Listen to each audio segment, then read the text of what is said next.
Hey guys, I want to welcome you to the weekly Wednesday for the Financial Freedom newsletter, where every week, every Wednesday, we delve into something inspirational, motivational, something excerpt taken from the Financial Freedom weekly newsletter. Wherever you are, if you're listening on Spotify, on iTunes, Google, be sure to click the like, subscribe, share, comment. And without ado, let's get into the show.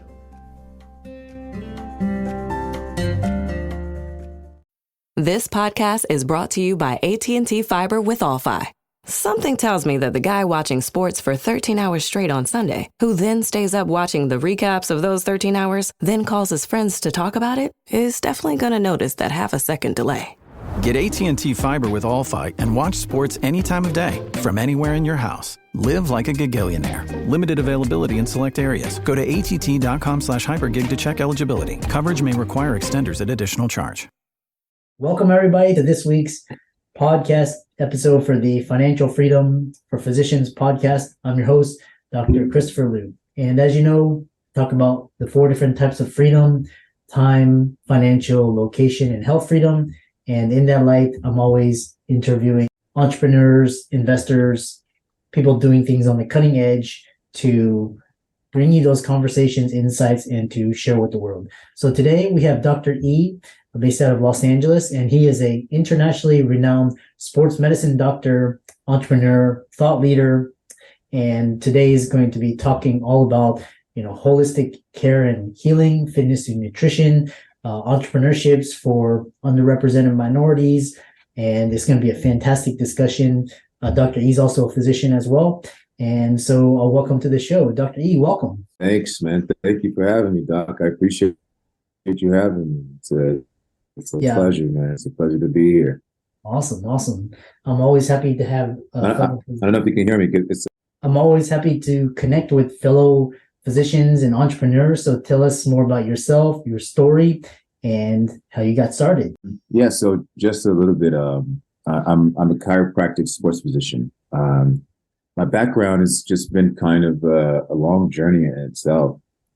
Started off, I've always had came from a family of actually really high level competitive educational background, right? So in the Nigerian community, it's like there are 4 different professions a Nigerian can have, right? Number 1, a doctor. Number 2, a lawyer. Number 3, a pharmacist or an architect of some sort. And number 4, a businessman or a businesswoman. So, I like to make fun and say all these things, but in reality, the culture itself is what most people don't really know when it comes to, I don't know if you have any Nigerian friends, Chris, but the one thing that I've really learned is the more people that I get to know that may have Nigerian associates or Nigerian friends, this is the one thing that they continuously say, man, you guys are just hustlers. You guys are just, you guys know how to make it happen. You guys just do this and do that. And in my mind, I'm like, well, that's normal. you know what I mean? So, but to go back to what I was saying, and that competitive edge of that upbringing kind of pulled me in the direction, not necessarily like I wanted to be a doctor. Actually, I didn't want to be a doctor, to be quite honest with you. That was like the furthest thing that I wanted to do, because I wanted to make it in a different way and look back to my mom and say, hey, I didn't have to go the direction you wanted me to go. I went a different direction. And yes, I was able to figure it out. But sure, lo and behold, I got pulled into the world of medicine, and here I am. And here we are having a conversation. To tie it all together, when I was younger, a lot of sports was my thing. Sports was my thing, Chris. I was very, very, very intrigued with track and field. I played football. I ran track. I started out playing soccer. And my goal wasn't really in the academic world. I wanted to really go into the sports world. I wanted to be a professional athlete and take it as far as I can go. And I like to say that I was called to be a doctor. It wasn't something that I chose. It was something that chose me. And so And from there on out, I dedicated my life to really bringing forth the most accurate and the most recent studies, applying my practice and the way I treat people with the most up-to-date, evidence-based approaches, and care, just having the best bedside manner. And I really putting in my intention and my care to people, because that's primarily what I've always done and what I always wanted to do. So it just so happened that, I'm in a position like yourself, in an authoritative position to be able to do that and help massive amounts of people. And that's kind of my background, man.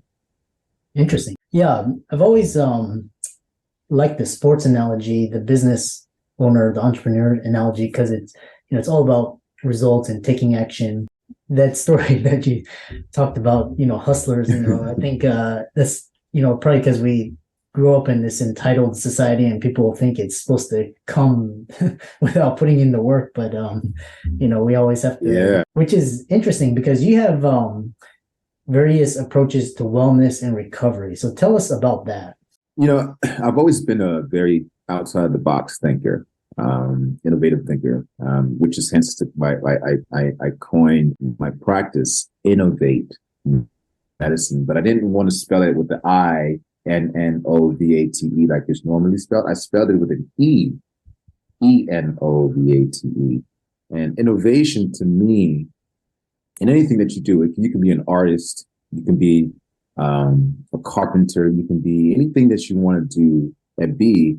But when you learn those foundational concepts and those foundational principles, I think that what most people, and even maybe you can also attest to this, coming out of medical school, coming out of any institution that gives you the floor plan of what you're supposed to do, you kind of take that and you can just stick to the regimented program, or B, you can cut it up and chop it up and make your own salad and decide what it is that you want to put inside of your salad, right?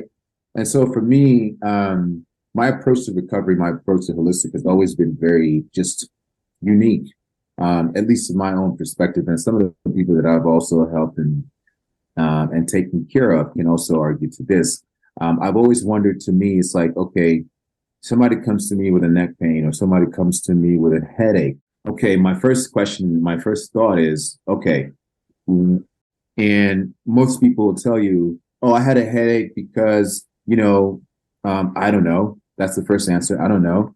Okay, I had a headache because, I just woke up this morning. I usually have a headache every other third week or every other day or something like that.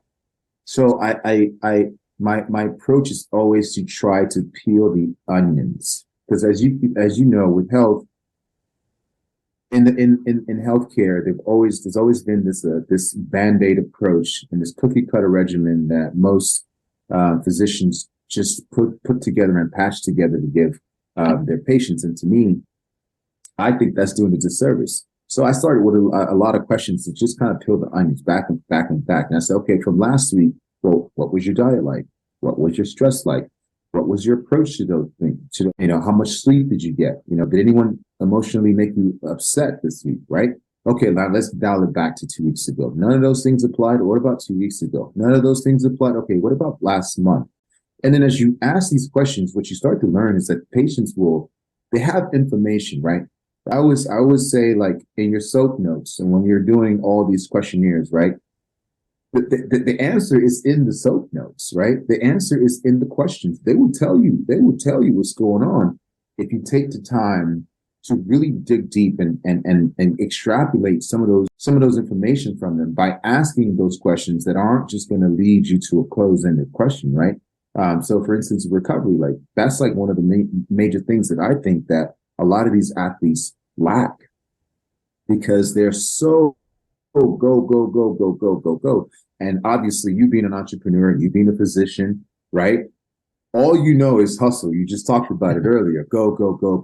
Well, let's apply that go, right? You're constantly using your sympathetic nervous system. You're in a constant fight or flight, right? Well, what does that mean, Chris? You're constantly producing cortisol. You're constantly draining out your adrenaline. Your adrenal gland is shot to shit. Your thyroid might be in trouble, right? Let's not talk about what are the things that you're eating or not eating to actually influence those things or decrease those things, right? So that's what I'm finding a lot of, is that a lot of these apps, they don't necessarily have the full regimen to actually be able to cross those things out to figure out exactly what's happening. And when you're constantly hustling and hustling and hustling and hustling, you're tapping into a reservoir of, let's call it currency. And that reservoir of currency, at some point, you're gonna go in overdraft. And if you're not filling your bank up with the things that it needs to be filled up with, that overdraft is going to come back and bite you in your tail, right? And so that's kind of how I frame these things, and I try to help these guys, athletes and non-athletes, and understand, because when you're so much on the go, and then you're hustling to make all these things work, and then you have practice, and then you have lifting, and then you have family coming at you, you have to figure out exactly when to peel back and to have that time for yourself in order for you to understand how to actually recalibrate so you can face the next day with those challenges, because the physical drainage is always going to show you, right? And as well as chemical drainage, as well as the spiritual drainage, as well as the emotional drainage, all of those things all tie in. And so recovering, it can take a hit on recovery when you don't pay attention to those things. So I think that's kind of like the way I like to approach it, Yeah, it's interesting because a lot of the top athletes, just Tom Brady, but not just him, but others, they experiment with new ways of with different non-mainstream ideas, and they see how it makes them feel. And you see with tennis stars, and it's quite interesting. They're like willing to experiment and try things. And how about fitness and nutrition? How does that play a role? Well, fitness and nutrition is I mean, they go hand in hand, right? It's like, if your performance is lacking, then that means that the fuel you're putting into your body is also probably not the best fuel, right? So I always ask a lot of my professional athletes, like, let's say if your body type, let's say if you were to compare your body to a kind of car, right? What would you say your body is like? Now, a lot of them say, "Oh yeah, I'm a Ferrari," or "I'm a Bugatti," or I'm a Aston Martin. And then you see the little couple of McDonald's sitting down. You see the couple of McDonald's sitting down at their desk, or they just came from Chick-fil-A, right? So I'm like, okay, first of all, if your car is a Bugatti and you are a Ferrari, and you're putting unleaded fuel, that shit is not going to go anywhere too fast, my friend. So you got it. These are some of the things, but that's just the concept, right? It's conceptually, they can understand and absorb that and make it somewhat their own, right? So fitness and nutrition, if you're talking about performance, the fitness has to marry the nutrition, as well as the nutrition marrying the fitness. I would even argue to say that nutrition is even more crucial than the fitness aspect, because what you put inside of your body is ultimately going to show you how you move, how you think, how you perform, how you answer, right? So everything marries each other. There's no one without the other. Yeah, it's quite interesting. Yeah. And then what is this interest in sustainability and holistic care and performance and healing? What makes you fascinated by this subject? You cut out on that last part. You said, what was the what now? What really fascinates you about longevity? Man, when I look at the Tom Brady's, right, the fascinating thing about longevity, we as humans can literally do and perform for as long as we want. The body literally can do whatever it wants to do, and you can take it as far as you want to take it, provided you give it what it needs. And that means you could be 60 years old, 70 years old, doing some of the same things that you were doing when you were 30s and your 40s. So that's the thing. That's what's fascinating to me, and what gives me hope, knowing even for myself, like I still compete. I'm a martial artist, right? Next, but to know that I can do those things, right, provided that I give myself what it needs, the longevity of my body can go as long as I want it to, right? Because the body's resilient. So that's just what's fascinating to me, It's been a fantastic conversation about health, fitness, longevity, performance. How do people follow you, reach out to you, visit your website, and connect with you? My Instagram handle at Emeka, EMEKA underscore sports. So that's my Instagram handle for everything related, sports medicine related. Some of my tips that I usually post on my story. And then my website, Innovate, and those are all things sports related, health and fitness, and everything that I can offer the public in that sense. And for all the audience out there listening, Dr. E's resources will be in the links and show notes. Thanks so much for innovative discussion, fascinating discussion. Thanks so much for coming onto the podcast. I appreciate you, man. Thank you so much. This episode is brought to you by Starry. When you drink Starry Lemon Lime Soda, every sip is a win. Perfect for game time or anytime. It's a crisp, refreshing lemon lime soda that's caffeine-free and bursting with flavor that makes you go, ah. Starry hits different. Find it in stores or online today. I